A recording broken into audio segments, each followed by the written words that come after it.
Hello friends, ಪೂರ್ಣಪದ್ಮ art and ಡಿಶಸ್ಗೆ ನಿಮಗೆಲ್ಲ ಸ್ವಾಗತ. ನಾನು ನಿಮ್ಮ ಅನ್ನಪೂರ್ಣ ಜಗದೀಶ್. ಇವತ್ತಿನ ದಿವಸ ಹೆರಳಿಕಾಯ್ದು ಅವತ್ತು ರಸ ತೆಗೆದುಬಿಟ್ಟು ಹಾಕಿ ಗೊಜ್ಜು ಮಾಡೋದನ್ನು ತೋರಿಸಿದ್ದೆ. ಇವತ್ತು ನೋಡಿ, ಇದು ಇನ್ನೂ ತುಂಬ ಒಳ್ಳೆಯದು, ಅಸಿಡಿಟಿಗೆ ಎಲ್ಲ ಅಂತೂ ಮಾಡಿಸಿದಂಥ ಔಷಧ ಅಂತ ಹೇಳ್ಬೋದು. ಸ್ವಲ್ಪ ಹಣ್ಣಾಗಿರೋ ಹೆರಳಿಕಾಯಿ ತೊಗೊಳ್ಳಿ, ಇದ್ರ ಸಿಪ್ಪೆ ಸಮೇತ ಗೊಜ್ಜು ಮಾಡೋದನ್ನು ನಾನು ತೋರಿಸ್ತಾ ಇದ್ದೀನಿ. ಇದು ತಿನ್ನೋದಕ್ಕೂ ಚೆನ್ನಾಗಿರುತ್ತೆ ಮತ್ತು ಆರೋಗ್ಯಕ್ಕೂ ಹಿತ. ನೋಡಿ, ಇದಕ್ಕೆ ಬಿಳಿ ಎಳ್ಳು 1 ಸ್ಪೂನು, ಅರ್ಧ ಸ್ಪೂನ್ ಜೀರಿಗೆ, ಅರ್ಧ ಸ್ಪೂನಷ್ಟೇ ಧನಿಯಾ, 1/4 ಸ್ಪೂನ್ನಷ್ಟು ಕರಿಮೆಣಸು ಮತ್ತು 2 ಸ್ಪೂನ್ನಷ್ಟು ಪುಟಾಣಿ ಮತ್ತು ಕರಿಬೇವಿನ ಸೊಪ್ಪು ನೀವು ಎಷ್ಟು ಬೇಕಾದರೂ ಹಾಕ್ಕೋಬೋದು. ಸ್ವಲ್ಪ ಹೆಚ್ಚು ಕಡಿಮೆ ಪರವಾಗಿಲ್ಲ. ಕೊಬ್ಬರಿ ಕೂಡ ಅಷ್ಟೇ, ಒಣ ಕೊಬ್ಬರಿನೇ ತೊಗೊಂಡಿದ್ದೀನಿ. ಯಾಕೆ ಅಂದರೆ ಇದು ಕೆಡಲ್ಲ ಅಂತ ಹೇಳಿಬಿಟ್ಟು. ಒಣ ಕೊಬ್ಬರಿನೂ ಅಷ್ಟೇ, ನೀವು ಸ್ವಲ್ಪ ಜಾಸ್ತಿನೂ ತೊಗೋಬೋದು, ಕಡಿಮೆನೂ ತೊಗೋಬೋದು. ಮೆಣಸಿನ್ಕಾಯಿ ನಿಮಗೆ ಖಾರವಾಗಿರಬೇಕು ಅಂತ ಅನಿಸಿದರೆ, ಯಾಕೆಂದರೆ ಇದು ಅನ್ನಕ್ಕೆಲ್ಲ ಕಲಿಸ್ಕೊಂಡಾಗ ಖಾರ ಕಡಿಮೆ ಆಗಿಬಿಡುತ್ತೆ. ಅದಕ್ಕೆ ನೀವು ಬ್ಯಾಡಗಿ ಮೆಣಸಿನ್ಕಾಯಿ ತೊಗೊಂಡಿದ್ದೀನಿ, ಸ್ವಲ್ಪ ಜಾಸ್ತಿನೇ ತೊಗೋಬೋದು. ಅರಿಶಿನ, 1 ಸ್ಪೂನ್ನಷ್ಟು ಬೆಲ್ಲ, ಉಪ್ಪು ಮತ್ತು ಸ್ವಲ್ಪ ಹಣ್ಣಾಗಿರೋ ಅಂಥ 2 ನಾನು ಹೆರಳಿಕಾಯಿ ತೊಗೊಂಡಿದ್ದೀನಿ. ನೋಡಿ, ಇದೆಲ್ಲ ಗೊತ್ತಾಗುತ್ತಲ್ವ ನಿಮಗೆ. ಸಾಮಾನು ಏನು ಎಲ್ಲ ಕಣ್ಣಿಗೆ ಕಾಣೋ ಥರದ ಸಾಮಾನುಗಳನ್ನೇ ನಾನು ಬಳಸಿರೋದು. ಇದು ಬರೀ ಬಾಣಲಿನ ನಾನು ಇಟ್ಬಿಟ್ಟು ಅದಕ್ಕೆ ಎಣ್ಣೆ ಏನು ಹಾಕ್ಕೋತಾ ಇಲ್ಲ.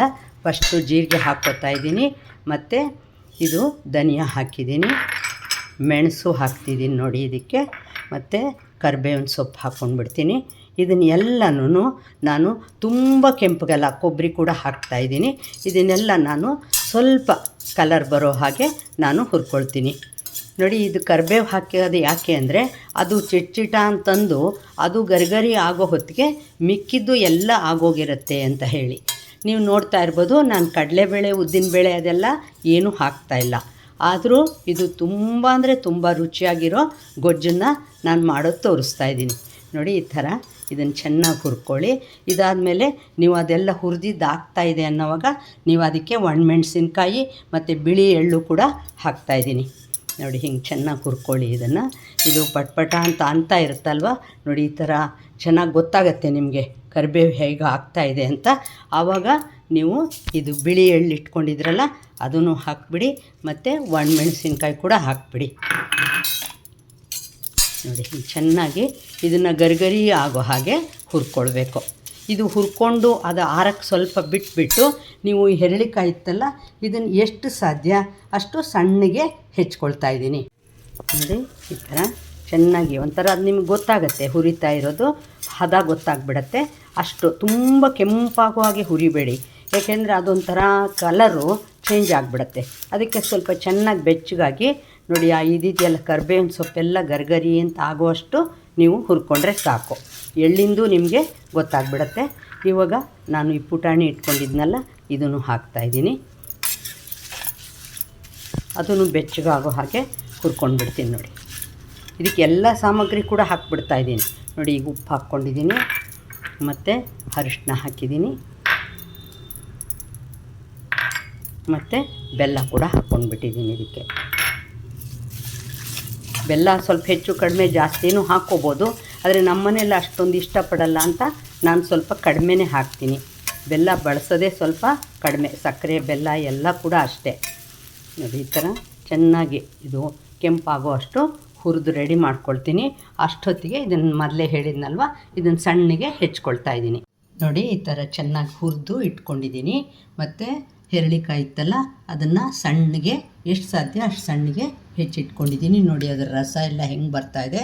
ನಾನು ಹಿಂದೆ ಗೊಜ್ಜು ಮಾಡೋದು ತೋರಿಸಿದಾಗ ಬರೀ ಅದರ ರಸ ಮಾತ್ರ ಹಾಕಿ ಮಾಡೋದನ್ನು ತೋರಿಸಿದ್ದೆ. 1-2 ಸ್ಪೂನ್ನಷ್ಟು ಎಣ್ಣೆ ಕಾಯಕ್ಕೆ ಇಟ್ಕೊಂಡಿದ್ದೀನಿ. ಅದಕ್ಕೆ ನಾನು ಸಾಸಿವೆ ಹಾಕ್ತಾಯಿದ್ದೀನಿ, ಒಂದು ಸ್ವಲ್ಪ ಇಂಗು ಹಾಕ್ತಾಯಿದ್ದೀನಿ. ಇಂಗಿನ ಸುವಾಸನೆ ಇದಕ್ಕೆ ತುಂಬಾ ಚೆನ್ನಾಗಿರುತ್ತೆ. ನೋಡಿ, ಇದಾದಮೇಲೆ ನೀವು ಅದು ಸಾಸಿವೆ ಪಟ್ಪಟ ಅಂತ ಹೇಳ್ತಲ್ವ, ಅಂದಮೇಲೆ ನೀವು ನಿಧಾನವಾಗಿ ಇದು ಮಾಡಿಟ್ಕೊಂಡಿದ್ರಲ್ಲ ಸಣ್ಣಗೆ, ನೋಡಿ ನಿಧಾನವಾಗಿ ಹಾಕಿ, ಯಾಕೆಂದರೆ ಅದ್ರ ರಸ ಎಲ್ಲ ಇತ್ತಲ್ವ ಅದಕ್ಕೆ ಹಾಕಿಬಿಟ್ಟು ಚೆನ್ನಾಗಿ ಅದನ್ನು ಬೇಯೋ ಥರ ನಿಧಾನವಾಗಿ ನೀವು ಅದನ್ನು ಬೇಯಿಸ್ಕೊಳ್ಬೇಕು. ಅಷ್ಟೊತ್ತಿಗೆ ಈ ಹುರಿದು ಇಟ್ಕೊಂಡಿದ್ರಲ್ಲ ಇದನ್ನು ಪೌಡ್ರ್ ಮಾಡಿ ಇಟ್ಕೊಳ್ಳೋಣ. ನೋಡಿ, ಇದು ಎಷ್ಟು ಚೆನ್ನಾಗಿ ಬೇಯ್ತಾ ಇದೆ. ಅದರದ್ದೇ ಹೆರಳಿಕಾಯಿ ಒಳಗಿತ್ತಲ್ಲ, ಅದೇ ನಾನು ನೀರು ಹಾಕಿಲ್ಲ ನೋಡಿ, ಆದರೂ ಅದರ ರಸ ಎಷ್ಟು ಚೆನ್ನಾಗಿ ಬಿಟ್ಕೊಳ್ತಾ ಇದೆ. ಒಂದು ಚಿಟಿಕೆ ಉಪ್ಪು ಹಾಕಿದ್ದೀನಿ ಬೇಯುವಾಗ, ಯಾಕೆಂದರೆ ಇದಕ್ಕೆ ನಾನು ಪೌಡ್ರ್ ಮಾಡ್ಕೊಳ್ಳೋವಾಗಲೇ ಉಪ್ಪೆಲ್ಲ ಹಾಕ್ಕೊಂಬಿಟ್ಟಿದ್ದೀನಿ. ನೋಡಿ ಈ ಥರ ಇದು ನಾನು ಆವಾಗಲೇ ಹುರಿದಿದ್ದೆಲ್ಲ ಇಟ್ಕೊಂಡಿದ್ನಲ್ಲ ಅದನ್ನು ಹೀಗೆ ಫೈನ್ ಪೌಡ್ರ್ ಮಾಡಿಟ್ಕೊಂಡಿದ್ದೀನಿ. ಕೊಬ್ಬರಿ ಹಾಕಿರೋದ್ರಿಂದ ನೀವು 8-10 ದಿವಸ ಇಟ್ಕೊಂಡು ಹೊರಗಡೆನೇ ಇಟ್ಕೊಂಡು ತಿಂದರೂ ಕೂಡ ಚೆನ್ನಾಗಿರುತ್ತೆ. ಆದರೆ ಏನಂದರೆ ಕಲಿಸ್ದೆ ಒಂದು ದಿವಸನೂ ಹಾಗಿಡಬಾರ್ದು, ಹಾಕ್ಕೊಳ್ತಾ ಇದ್ದರೆ ಅದು ಏನೂ ಕೆಡೋದಿಲ್ಲ. ನೋಡಿ ಇವಾಗ ಇದು ಬೇಯ್ತಾ ಇದೆ ಅಲ್ವಾ, ನಿಮ್ಗೆ ಗೊತ್ತಾಗುತ್ತೆ. ಇದ್ರದ್ದು ಸಿಪ್ಪೆನೂ ತುಂಬಾ ಚೆನ್ನಾಗಿರುತ್ತೆ, ಒಂದು ಸ್ವಲ್ಪ ಕೂಡ ಕಹಿ ಇರಲ್ಲ ಈ ಥರ ಮಾಡಿದರೆ. ನೋಡಿ ಇವಾಗ ಈ ಪೌಡ್ರ್ ಮಾಡಿ ಇಟ್ಕೊಂಡಿದ್ನಲ್ಲ ಇದಕ್ಕೆ ಹಾಕ್ತಾಯಿದ್ದೀನಿ ನಾನು. ಆಮೇಲೆ ನಿಮಗೆ ನೀರು ಎಷ್ಟು ಬೇಕೋ ಅಷ್ಟು ಗಟ್ಟಿಯಾಗಬೇಕಾ ಹೇಗೆ ಬೇಕೋ ಹಾಗೆ ನೀವು ಇದನ್ನು ರೆಡಿ ಮಾಡ್ಕೋಬೋದು. ನೀರಾಗಬೇಕು ಅಂದರೆ ನೀರಾಗಿ ಕೂಡ ಮಾಡ್ಕೋಬೋದು. ಇದು ರೊಟ್ಟಿ, ಚಪಾತಿ, ಅನ್ನಕ್ಕೆ ಕಲಿಸ್ಕೊಳ್ಳೋಕ್ಕೆ ಎಲ್ಲದಕ್ಕೂ, ಇಡ್ಲಿ, ಅದರಲ್ಲಿ ಸ್ವಲ್ಪ ವಯಸ್ಸಾಗಿರೋರ್ಗಂತೂ ಇದು ಮೊದಲೇ ತಿಂದಿದ್ದು ರುಚಿ ಗೊತ್ತಿದ್ದರೆ ಎಷ್ಟು ಅಮೋಘವಾಗಿರುತ್ತೆ ಗೊತ್ತಾ. ಇದರ ರುಚಿ ತುಂಬಾ ಚೆನ್ನಾಗಿರುತ್ತೆ. ಹೊಟ್ಟೆ ನೋವು ಬರ್ತಾಯಿದ್ರೆ ಮತ್ತು ವಾಮಿಟಿಂಗ್ ಸೆನ್ಸೇಷನ್ ಆ ಥರ ಎಲ್ಲ ಇದ್ದರೆ ಇದು ಅದಕ್ಕೆಲ್ಲ ಒಂಥರ ದಿವ್ಯ ಔಷಧ ಅಂತಲೇ ಹೇಳ್ಬೋದು. ಹಿಂದಿನ ಕಾಲದಲ್ಲಿ ಮನೆ ಹಿಂದೆ ಮರಗಳನ್ನು ಬೆಳೆಸ್ತಾ ಇದ್ರಲ್ವ, ಆವಾಗ ಹೆರಳಿಕಾಯಿ ಮರ ಇರ್ತಿದ್ರಿಂದ ಹೆರಳಿಕಾಯಿ ಯಾವಾಗ ಬೇಕೋ ಆವಾಗ ಕಿತ್ಕೊಂಬಂದು ಈ ಥರ ಗೊಜ್ಜು ಎಲ್ಲ ಮಾಡಿಕೊಂಡು ಮೊದಲನ್ನಕ್ಕೆ ಕಲಿಸ್ಕೊಂಡು ತಿಂತಾಯಿದ್ರು. ಅದಕ್ಕೆ ನೋಡಿ ನಮ್ಮ ಹಿಂದಿನವರು ತುಂಬಾ ಆರೋಗ್ಯವಾಗಿರ್ತಾಯಿದ್ರು. ಈಗ ಹಾಗಿಲ್ಲ, ಈಗೆಲ್ಲ ಸ್ವಲ್ಪ ಚೇಂಜ್ ಆಗಿಬಿಟ್ಟಿದೆ. ಇದನ್ನು ನಿಮ್ಗೆ ಎಷ್ಟು ಬೇಕೋ ಅಷ್ಟು ನೀರು ಬೆರೆಸಿ ಚೆನ್ನಾಗಿ ಒಂದು ಕುದಿ ಬರೆಸ್ಬಿಟ್ಟು ನೀವು ಇಳಿಸಿಟ್ಕೊಂಡ್ರೆ ನಿಮ್ಮ ಗೊಜ್ಜು ರೆಡಿ ಆಗಿಬಿಡತ್ತೆ.